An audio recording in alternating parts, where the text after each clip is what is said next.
Section 1. You will hear a conversation between a senior librarian and a woman interested in working at the library. First, you have some time to look at questions 1 to 7 on pages 109 and 110.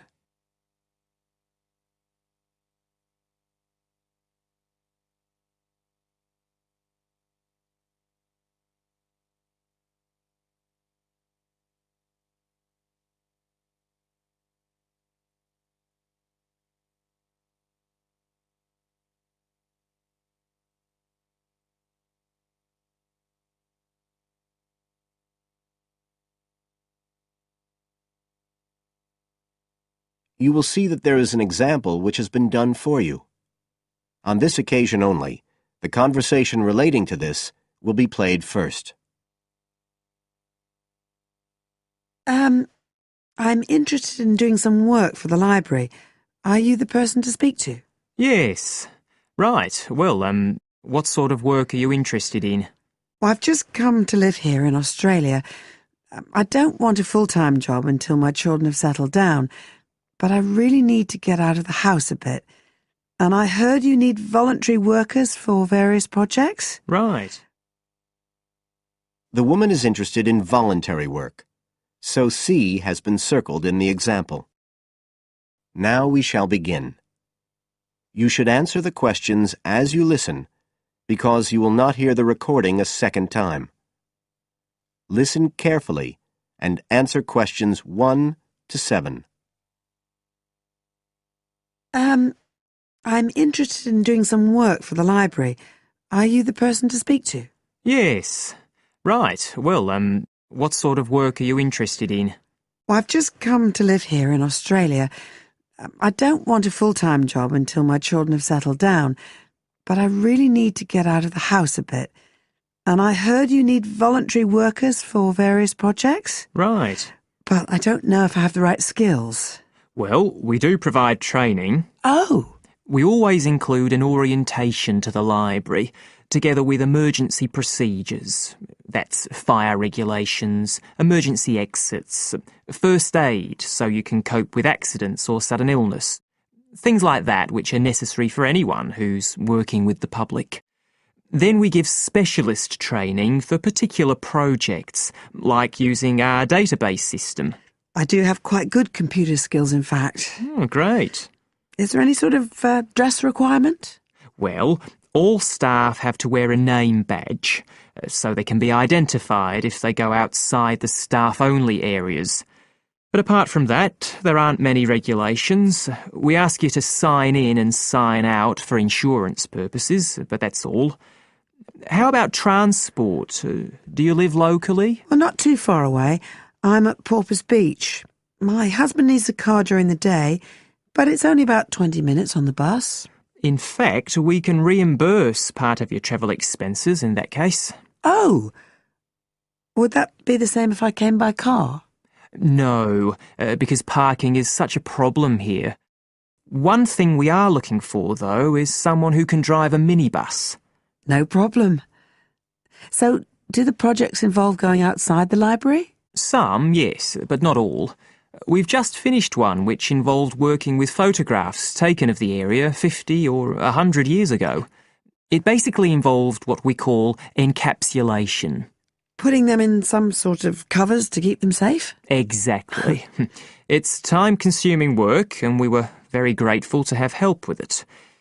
Then, sometime next year, we're hoping to begin working on an initiative involving the sorting and labelling of objects relating to local history. We'll be needing help with the cataloguing. Oh, I'd definitely be interested. How about at present? Well, we have a small team who work to support those who are unable to read. Working with the blind? Yes, or other groups who have reading difficulties. We provide volunteers with equipment so that they can take books home with them and read them aloud onto CDs. We're gradually building up a collection that can be lent to those who need them. I can see it would be useful, but I'd really like to do some sort of work where I can get the chance to meet people. How about reading stories to children? That's done by our regular staff. But we do have another project. It's a very long-established scheme which involves helping those who are unable to have direct access to the library. Oh, I noticed someone with a trolley of books when I was at the hospital last week. That sort of thing. That would have been one of ours, yes. It's one of our most popular services. Lots of people who wouldn't dream of going to the library normally, or when they're at home, borrow a book when the trolley comes round the ward. I can imagine. Yes, I'd definitely be interested in that. Right, so how do I enrol? Well, we do ask all volunteers to commit themselves to a regular period each week. I could probably do 5 or 6 hours. Oh, be careful not to take on too much. But we do need someone for a couple of afternoons, from 2 to 4, so 4 hours altogether. That sounds fine. Before you hear the rest of the conversation, you have some time to look at questions 8 to 10 on page 110.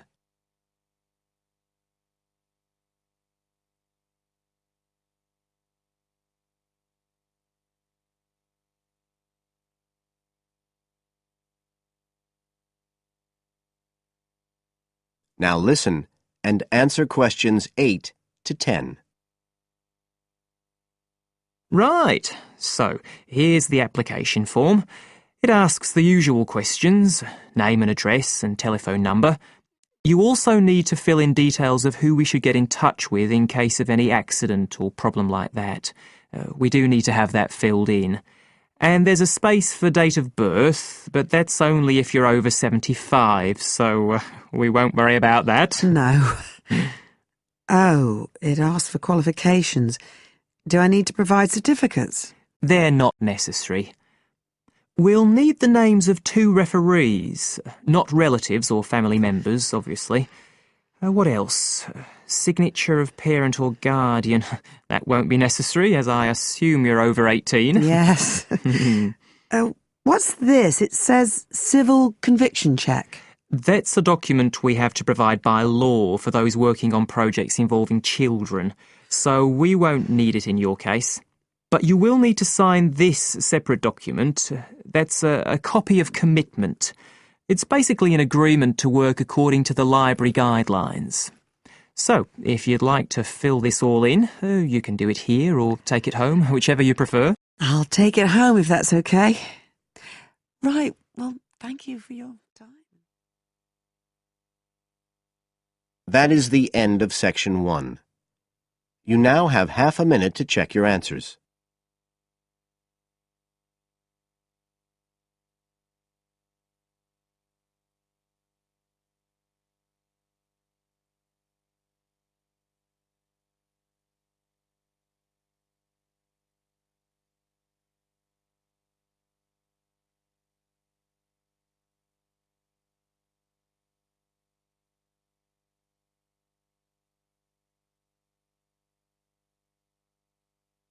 Now turn to section 2 on page 111.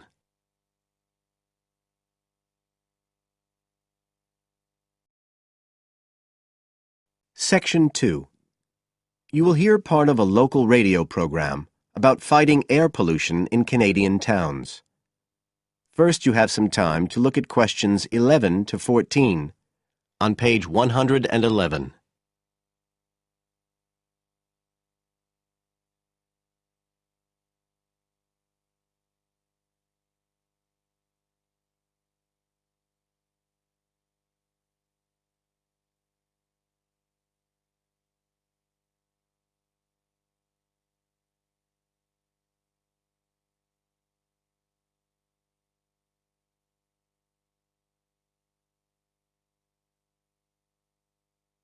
Now listen carefully and answer questions 11 to 14.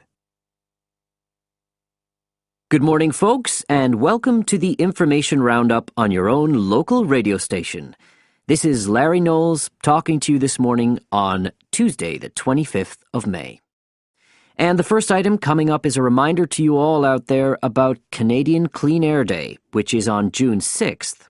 In case you weren't around for the last one, this is a chance for Canadians everywhere to focus on the problems of air pollution and to actually try to do something to help reduce the problem. How many Canadians do you think die annually because of air pollution? 2,000? 3,000?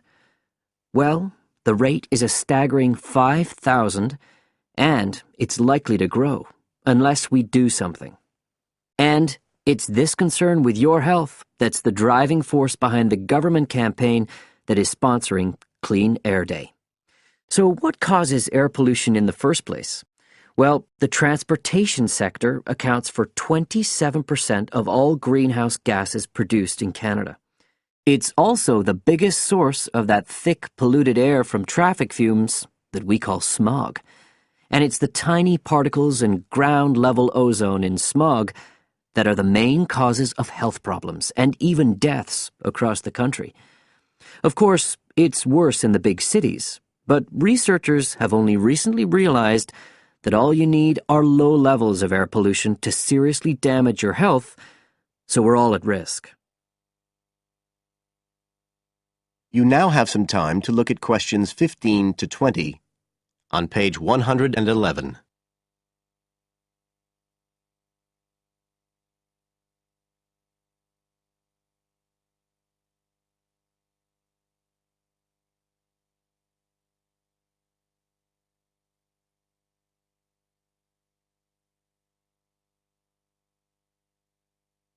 Now listen and answer questions 15 to 20. So, what can we do to fight air pollution? Well, it should be pretty obvious by now that the way we get to and from work every day can have a big impact on the air we breathe. So the easiest action you can take on Clean Air Day is to accept what we call the commuter challenge and get to work on foot or by cycling for a change. If you have to use your car, try carpooling and share the drive, or better still, use public transit. If everyone tries this for just one day, you'll be amazed by the difference it can make to the air in our towns and cities. But there's more you can do to improve air quality. For example, you can plant trees. And if you don't have a garden, then you can do your bit in other ways. For instance, did you know that modern, improved wood stoves can reduce wood smoke by as much as 80 to 90%? So you can make a big difference if you upgrade the appliances you use in your home. The government is also working hard on your behalf to clean up our air. Its priority is to reduce the emissions that cause smog, and they have clear plans to get there. Last year, Canada and the United States agreed to reduce emissions on both sides of the border between the two countries, and they plan to reach their targets in the next few years. The government's also taking action to get cleaner fuels. It's already reduced the sulfur contained in gasoline, and it hopes to reach the reduction target for sulfur in diesel by next year. But the measures don't just focus on the motorist. The federal government's also working to reduce emissions from power plants and factories right across the provinces. You can find out all about government action and all the plans for Clean Air Day events. That is the end of section 2. You now have half a minute to check your answers.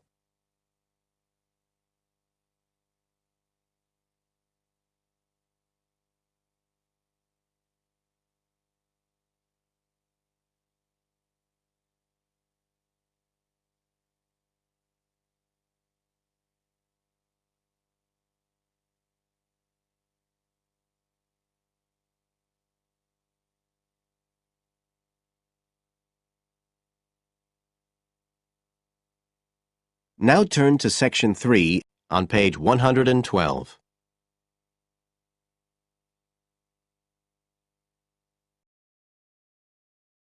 Section 3. You will hear two geography students, Jack and Katie, talking about a field trip to Kenya in Africa. First, you have some time to look at questions 21 to 24 on page 112.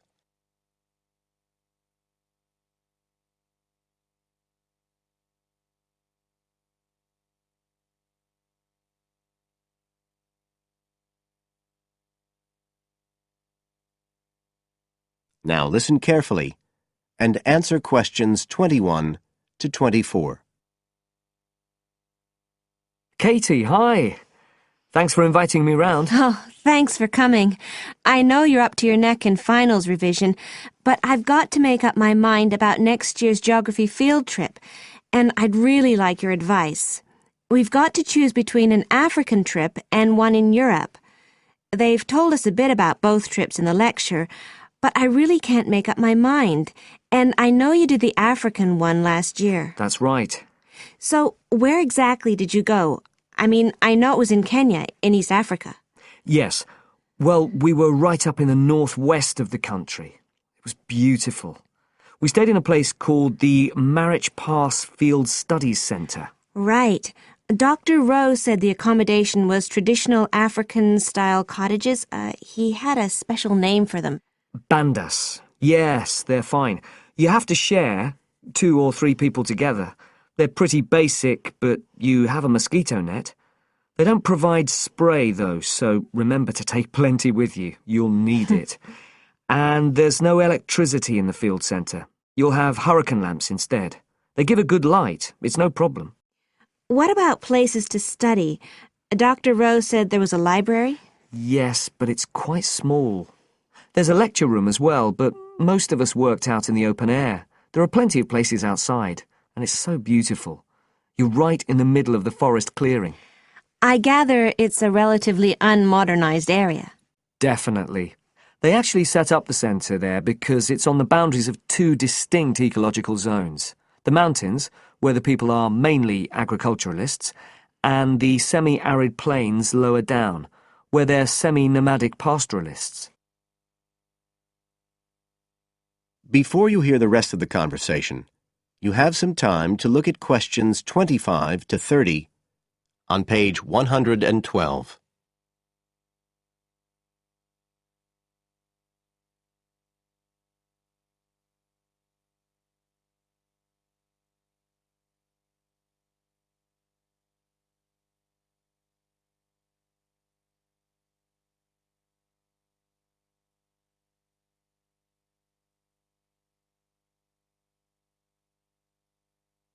Now listen and answer questions 25 to 30.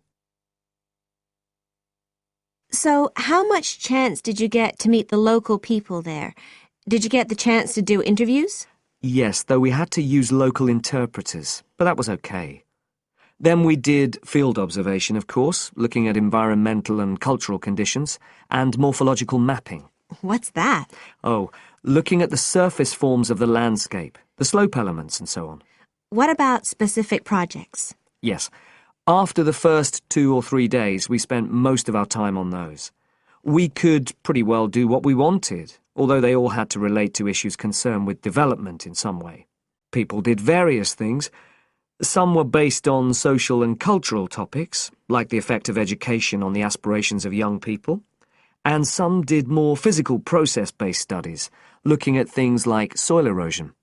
My group actually looked at issues relating to water, things like sources such as rivers and wells, and quality and so on. It was a good project to work on, but a bit frustrating. We felt we needed a lot more time, really. Right. Dr. Rowe did say something about limiting project scope. Yes, he told us that too at the beginning, and I can see why now. What else? Well, we had some good trips out as part of the course. We went to a market town, a place called Sigur. That was to study distribution. And to look at agricultural production, we went to the Weiwei Valley. That's an important agricultural region. And what about animals? Did you have a chance to go to a national park? Sure. We did a trip on the last day, on the way back to the airport at Nairobi. But actually there was lots of wildlife at the field centre. Vervet monkeys and baboons and lizards. It does sound good. It was excellent, I'd say. In terms of logistics, it was very well run. But it was more than that. I mean, it's not the sort of place I'd ever have got to on my own. And it was a real eye-opener. It got me really interested in development issues and the way other people live. I did find it frustrating at the time that we couldn't get as far as we wanted on the project. But actually, I'm going to follow it up in my dissertation. So it's given me some ideas and data for that as well. So you'd say it was worth the extra money? Definitely. That is the end of Section 3. You now have half a minute to check your answers.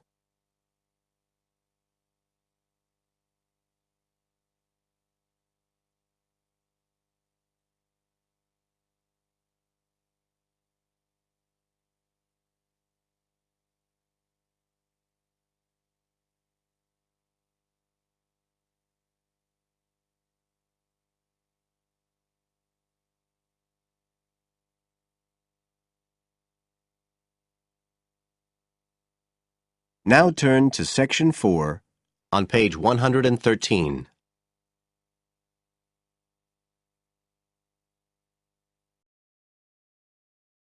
Section 4. You will hear a presentation by a student about a website she has designed for a supermarket. First, you have some time to look at questions 31 to 40 on pages 113 and 114.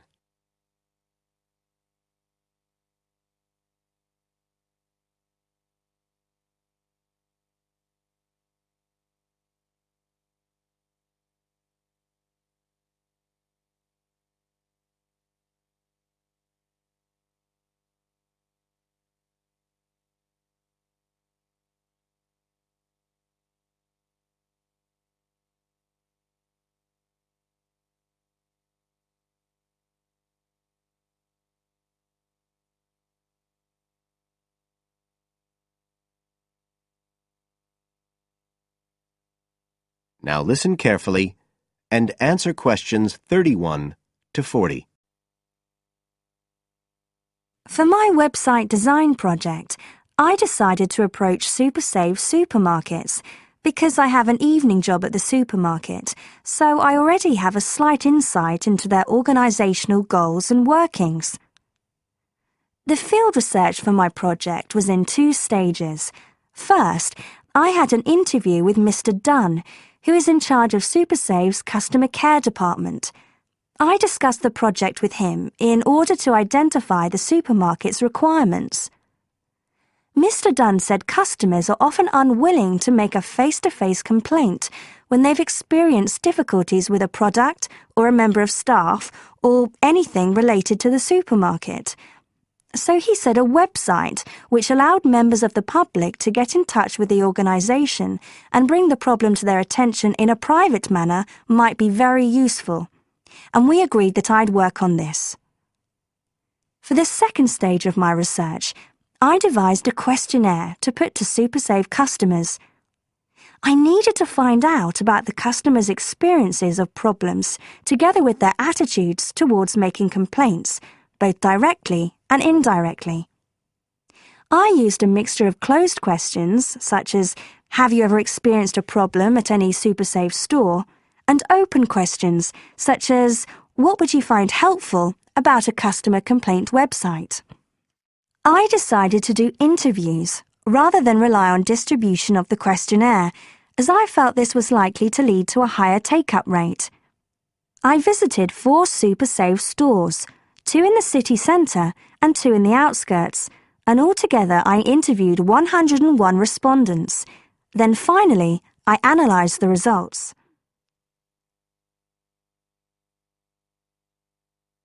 I found the results of the questionnaires to be very informative. I found that out of the total number of customers investigated, 64% had at some stage encountered a problem in a SuperSave store. Out of these people, the vast majority said that they hadn't reported the problem to any member of staff. They just kept it to themselves. The next thing I tried to find out was why they hadn't complained. Well, about 25% of the people I interviewed said the reason was that they couldn't be bothered, and a slightly smaller percentage said that they didn't have enough time. But 55% said the reason was that they felt intimidated. I finally asked if they would be more likely to complain if they didn't have to do it face-to-face, and nearly everyone I asked said that they would, 95% to be exact. I then set about designing the website to meet these needs. Once I'd completed the website, I made another appointment with Mr. Dunn to find out what he thought of it. Mr. Dunn said he felt that the pages would benefit his organisation by giving customers a new way of expressing their complaints and by making it easier to collect complaints, identify specific places where service and customer care were not as good as they should be, and act upon them accordingly. SuperSave is already a highly customer-orientated organisation, and he thought our website would be an excellent addition to their customer care effort. This is all well and good, but there still remains the general problem with websites, that there's the lack of access to online computers. Surprisingly, in my survey, I found that 88% of those interviewed had access to the internet, which I felt was quite high. But this access wasn't always direct.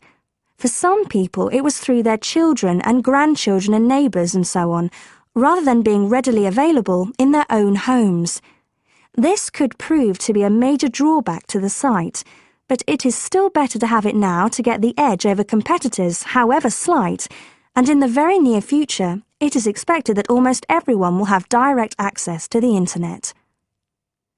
Another thing to consider is that at the moment I can only base our conclusions on data gathered from a tiny fraction of the supermarket's customer base.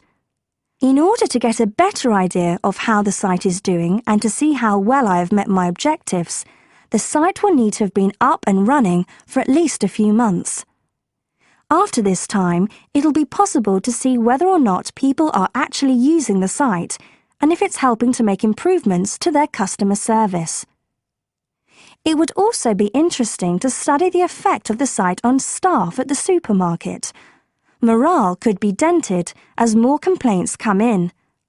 Staff may feel they are being unfairly criticised and that there is no need for another way for customers to complain.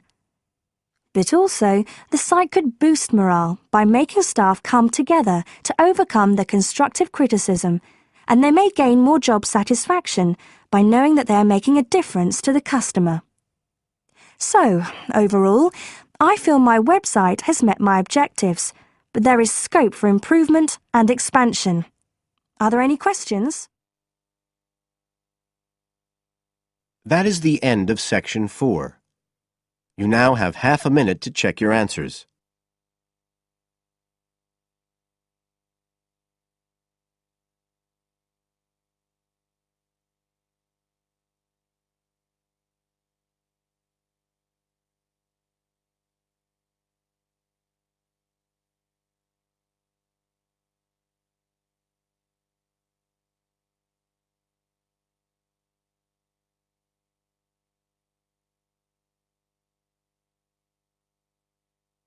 That is the end of the listening test.